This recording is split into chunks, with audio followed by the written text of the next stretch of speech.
You ever have one of those nights where life feels as ordinary as a folded napkin, quiet, predictable, harmless, only to have the universe grab that napkin, soak it in kerosene, and toss it on your dining table? That was me on a Wednesday night, blissfully ignorant, buttering toast for a late dinner when the doorbell rang. I wasn't expecting anyone. No Amazon delivery, no neighbor asking for sugar. Just that sharp, impatient ding that sounds different when it carries bad news. I opened the door to find Evan, my son-in-law, standing there like a ghost who'd just been evicted from his own haunting. Shirt untucked, eyes red-rimmed, hands clutching something small and black, a flash drive. "Mr. Morrison," he said, voice so low I almost didn't catch it. "We need to talk." My first thought, someone's dead. My second, someone's pregnant. Either way, this wasn't a chat about football scores. I stepped aside, and he walked in, stiff as a man headed to his own firing squad. I closed the door and turned to him, forcing a thin smile. "Evan, it's late. Everything okay?" He shook his head slowly. "No, sir. Everything's the opposite of okay." He called me sir. Evan never calls me sir. He calls me Tom, sometimes even old man, in that joking way sons-in-law do when they're comfortable. But tonight, he looked like a soldier reporting bad intel to his commanding officer. We sat at the kitchen table. The butter on my toast had hardened into a yellow scab, but that wasn't what made my stomach turn. It was his hands, how tight he gripped that flash drive like it was a detonator. "Tom," he swallowed hard, "I need to tell you something about Claire. Claire, my daughter, my only child, the one whose laugh used to light up this house like a damn chandelier." I felt my pulse throb in my neck. "What about her?" He looked me dead in the eye, and for a second, I swear I saw the boy I first met years ago when he was still awkward, nervous, asking for my blessing to propose. But that boy was gone now, replaced by a man wearing grief like an ill-fitting suit. "She cheated on me." The words hit like shrapnel, silent for half a beat, then tearing through everything I thought I knew. I laughed, not because it was funny, but because it was absurd. "My Claire? The girl who still sends me Father's Day cards in cursive like she's auditioning for a Hallmark movie? No, absolutely not." "You're sick," I said, standing so fast my chair screeched across the floor. "You need help." Evan didn't flinch. He just placed the flash drive on the table between us like an offering. "I know it's hard, but there's something on that tape that will turn your life upside down. You need to see it." I stared at that little piece of plastic like it had teeth. My breath came shallow. "What the hell are you talking about?" He slid it closer.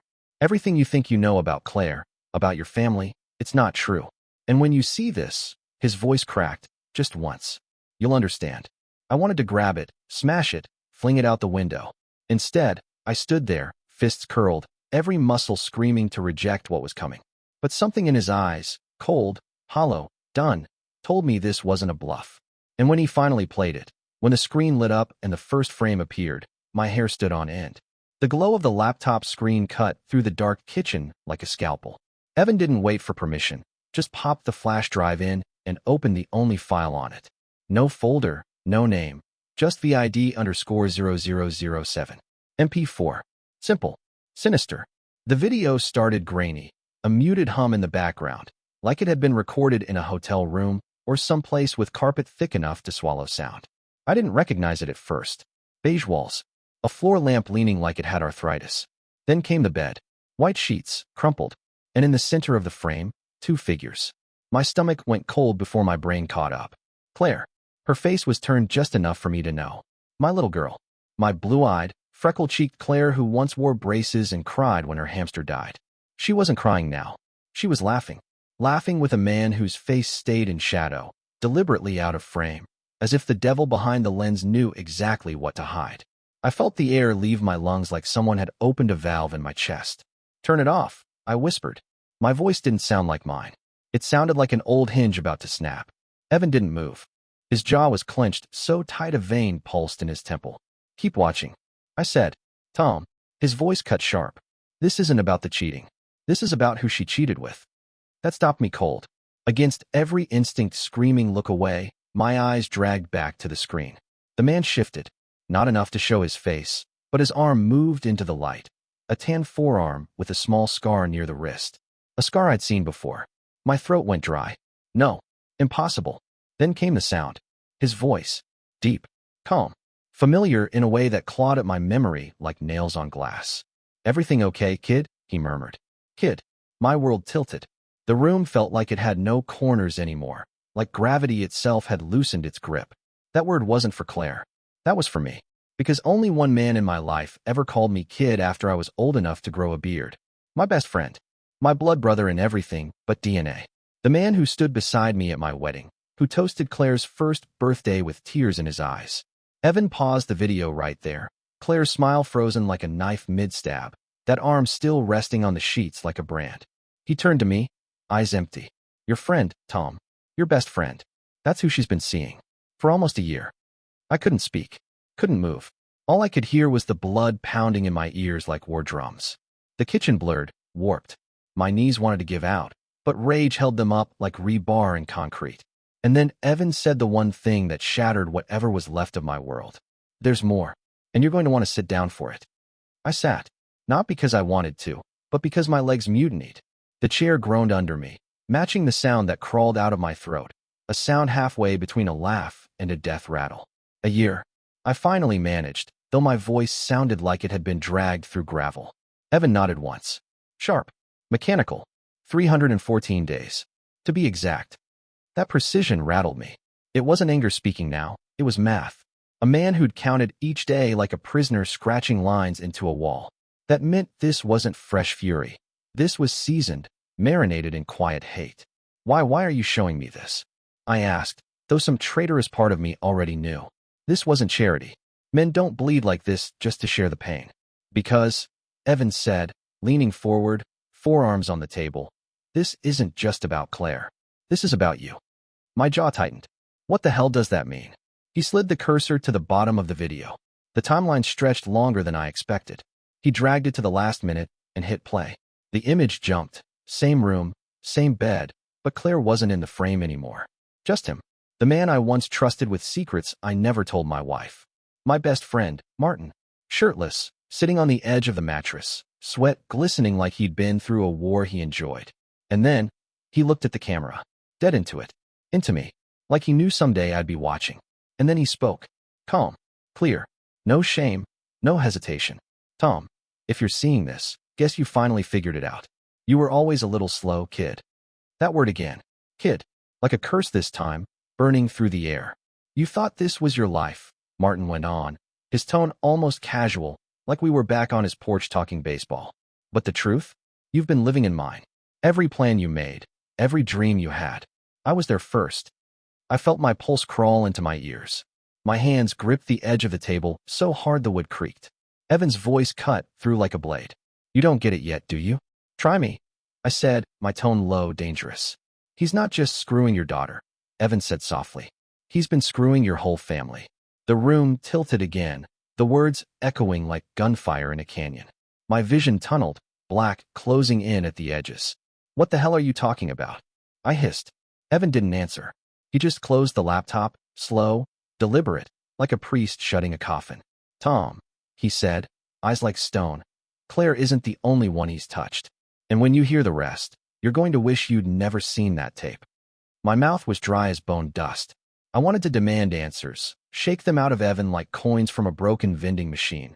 But all I could do was sit there, frozen in the kitchen glow, feeling like my skin didn't fit anymore. Say it, I rasped. Whatever the hell you're holding back, say it. Evan didn't blink. Martin didn't just sleep with Claire, he said slowly, like peeling tape off a wound.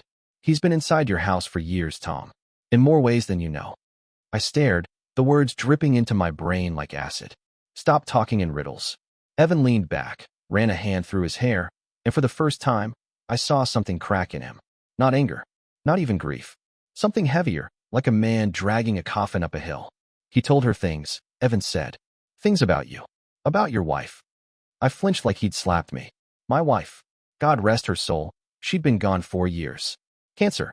Gentle and cruel, like she was. What about her? My voice came out low, brittle. Evan's eyes hardened. She wasn't faithful either. That sentence detonated inside me.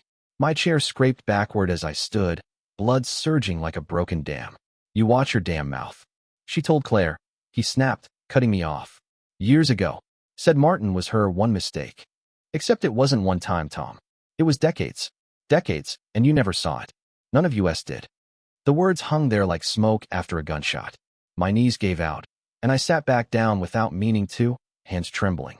My mind clawed backward through years of birthdays, barbecues, Christmas mornings where Martin carved the turkey like he owned the knife. "You're lying," I whispered. It sounded pathetic even to me.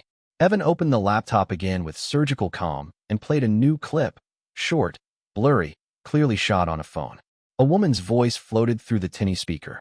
My wife's voice, laughing, whispering, "You always call me trouble, Martin." My stomach turned inside out. The laughter I used to fall asleep to now curdled in my ears like spoiled milk. The video ended. Silence filled the kitchen, thick and suffocating. I couldn't look at Evan. Couldn't look at anything. My whole life felt like a house of cards some bastard had blown on for fun. Finally, Evan spoke again, his tone quieter now, almost gentle. "That's why I came tonight. Because if you don't know the whole truth, Tom, someone else will tell it for you. And they'll burn everything you've got left." I looked up then, eyes raw, throat tight. "What the hell are you talking about?" Evan slid the flash drive back across the table. "Martin recorded everything. Every call, every secret. And now he's using it." The flash drive sat between us like a live grenade, ticking without sound. My reflection stared back in its black plastic shell. Older, hollowed, unrecognizable. I wanted to smash it, burn it, erase every bite of filth it carried. But Evan's voice stopped me cold. "He's not doing this for fun," he said, steady now, like a man who'd rehearsed this in the mirror 100 times. "Martin has a plan, and you're at the center of it." I laughed, a bitter, broken laugh that tasted like rust. "What does he want? An apology? A medal for being the world's biggest bastard?" Evan's gaze locked on mine. "Your company." That hit harder than a fist. My breath caught mid-laugh, snapping it clean in half. "What? He knows about the trust," Evan pressed on. "About your shares. Claire told him things she shouldn't have. He's using her, Tom. He's using all of us." The room spun like a carnival ride gone rogue. My company wasn't just a job. It was blood and bone, the last thing I'd built that felt solid after cancer hollowed out my marriage and time took everything else. If Martin was reaching for that, it meant this wasn't revenge. It was war. "You're telling me he seduced my daughter to steal my business?" I asked, voice shaking with something between fury and disbelief. Evan shook his head slowly. "Not just seduced her. Married her off to me as a distraction. He made sure I never questioned a thing. Kept me happy while he dug in." My chest tightened like a vice. "You're saying?" "I'm saying he's smarter than both of us combined," Evan cut in. "And if you think this ends with Claire, you're wrong. He's got recordings, emails, leverage stacked so high you'd need an oxygen tank to climb it. And if you don't play along, Tom, you lose everything. Your name, your work, your family's reputation." I stared at him, numb. For a flicker of a second, I hated Evan too. Hated him for sitting here in my kitchen like some harbinger, dropping bombs while my life smoldered around us. But the look in his eyes told me he wasn't my enemy. No, he was just another casualty bleeding on the same battlefield. "Why come to me?" I asked finally. "Why not go to the cops? Or a lawyer?" "Because," he said, leaning in close, voice low and sharp, "Martin's not afraid of cops. And lawyers? Half of them owe him favors. You think this is about adultery? It's about power. About control. And if we don't stop him now," he paused, eyes dark as midnight, "he's going to own us both." The words sat heavy between us, like bricks on my chest. For the first time that night, I felt something spark under the rubble of my shock. A pulse of raw, ugly defiance. If Martin thought he could dismantle my life piece by piece, he'd forgotten one thing. I taught him how to play dirty. But before I could speak, before I could even form the outline of a plan, Evan dropped the last nail in the coffin of my sanity. "And Tom, there's one more thing. About Claire." My throat clenched. "What?" He looked me dead in the eye. "She's pregnant." Pregnant. The word thudded in my head like a dropped anvil, over and over, until it drowned out everything else. I stared at Evan, waiting for the smirk, the cruel punchline, something to make sense of the madness. But there was nothing. Just his face, carved out of stone and exhaustion. "No," I whispered, my voice brittle as cracked glass. "You're lying." "I wish I was," Evan said quietly. "She told me 2 days ago. Thought it'd fix things between us." He gave a hollow laugh, the kind that sounds like it might tip into a sob. Said maybe a baby would heal the cracks. My stomach twisted. My daughter, my Claire, thinking a child could plaster over the kind of ruin even God wouldn't touch. But then another thought slithered in, cold and venomous. "Evan," my voice dropped to a rasp. "Are you sure it's yours?" The silence that followed was the loudest sound I've ever heard. He didn't answer. Didn't need to. His jaw flexed, his eyes flicked away, and that told me everything. Jesus, I muttered, pressing my palms into my eyes so hard I saw sparks. My chest felt like it was filled with shards of glass. You think it's his? I don't know what to think anymore, Evans said, voice cracking now. But if it is, Tom, that baby ties him to your family forever. That's checkmate. Checkmate. The word rattled through me like a bullet ricocheting off bone. Martin wasn't just stealing my past. He was planting a flag in my future. I stood so fast the chair skidded and toppled behind me. Pacing felt safer than sitting, like if I kept moving, the truth wouldn't catch me. But it did. It stalked me across the kitchen tiles, whispering all the ways my life had been gutted while I stood smiling at backyard barbecues with a beer in hand. He wants me ruined, I said, more to myself than Evan. Wants to grind me into dust. Evan's voice was steady now, almost cold. No, he doesn't just want you ruined. He wants to wear your skin, your company, your name, your family. He's been building this for years. My breath hitched. Years. Suddenly, I saw it. Every casual visit, every night he stayed late, helping after my wife's funeral, every joke about how he was the fun uncle. The bastard hadn't been circling. He'd been laying bricks. I stopped pacing and faced Evan, something feral sparking in my chest. Where is she? His brow furrowed. Claire. Yes. My fist clenched. Where the hell is my daughter right now? He hesitated, then exhaled. At Martin's cabin. That was it. The last rope snapping in my head. My vision tunneled. My pulse roared in my ears like a freight train. Before Evan could say another word, I was grabbing my keys from the counter. Tom, wait, he started, but I was already at the door, voice raw and ragged as I threw it open. No more waiting, I snarled. This ends tonight. The road to Martin's cabin was a ribbon of black cutting through the woods, slick with rain and regret. My hands strangled the steering wheel, knuckles bleached white, as headlights carved tunnels through the mist.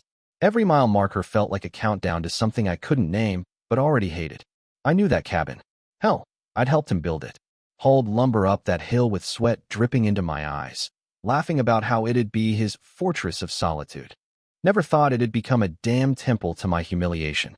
When I reached the turnoff, my headlights swept across a mailbox so rusted it looked like a prop from a horror film. The gravel road groaned under the tires as I climbed the incline. And then I saw it.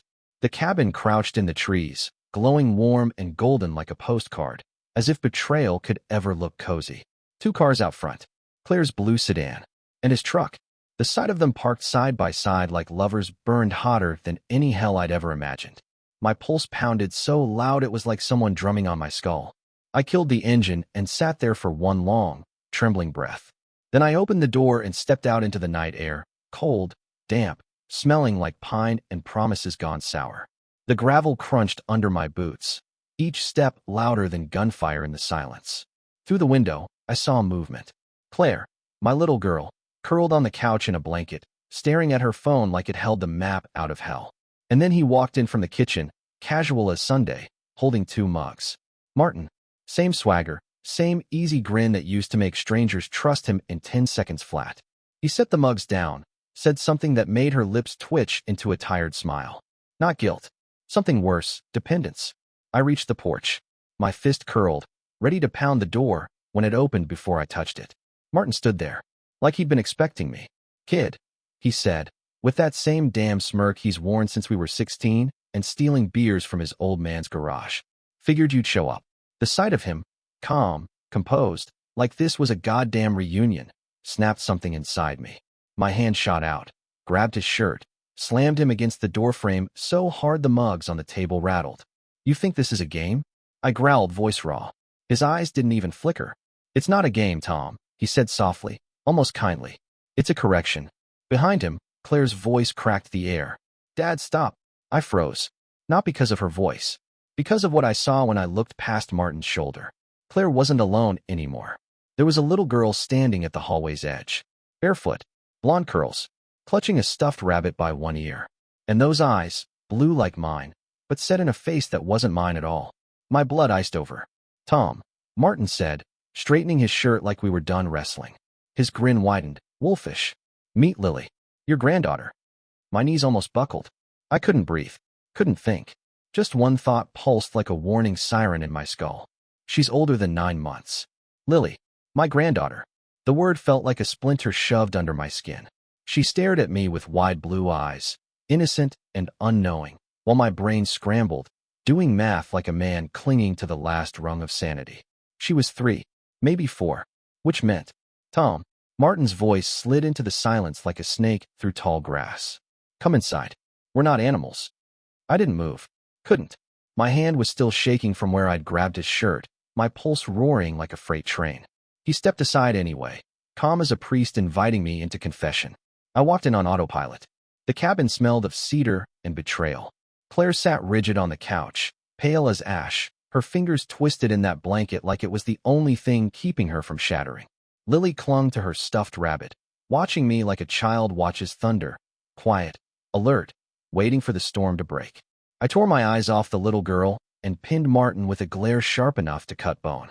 Explain, I said, voice low, dangerous. He smiled. Of course he smiled. I think you figured out the basics. Lily's not Evan's kid. He paused, let it hang there like a noose before adding, she's mine. The words hit like a sledgehammer to the ribs. Air whooshed out of me. My knees nearly gave, but rage kept me standing. My voice cracked like splintered wood. You slept with her when she was legal, he interrupted, his tone casual, almost bored. Spare me the moral outrage, Tom. We both know the law better than most. This isn't about legality. It's about loyalty. Loyalty, I spat. You burn my marriage to the ground, crawl into my daughter's life, and you dare talk about loyalty? His grin widened, sharp and cold. You think this is personal? It's not. It's strategic. Everything I've done, Tom, every move, it was for this moment. He leaned closer, his voice dropping to a whisper that curdled my blood. I want your company. Not half. Not a seat at the table. All of it. I laughed then, short, hollow, jagged as broken glass. You're insane. No, he said softly, almost tender. I'm inevitable. You're sitting on a dynasty you don't even appreciate. But me? I'll grow it. Turn it into something worth leaving behind. And Lily, his eyes flicked to the little girl. She'll inherit an empire. My fists clenched so hard my nails bit into my palms. You think I'd hand you everything I built? Martin tilted his head, smiling like a cat watching a mouse debate escape routes. Not everything. You keep the house, the truck, maybe even that old boat you love. But the company, the name, that's mine. And if I don't, my voice was a blade now. His grin vanished. His tone turned to steel. Then those videos go public.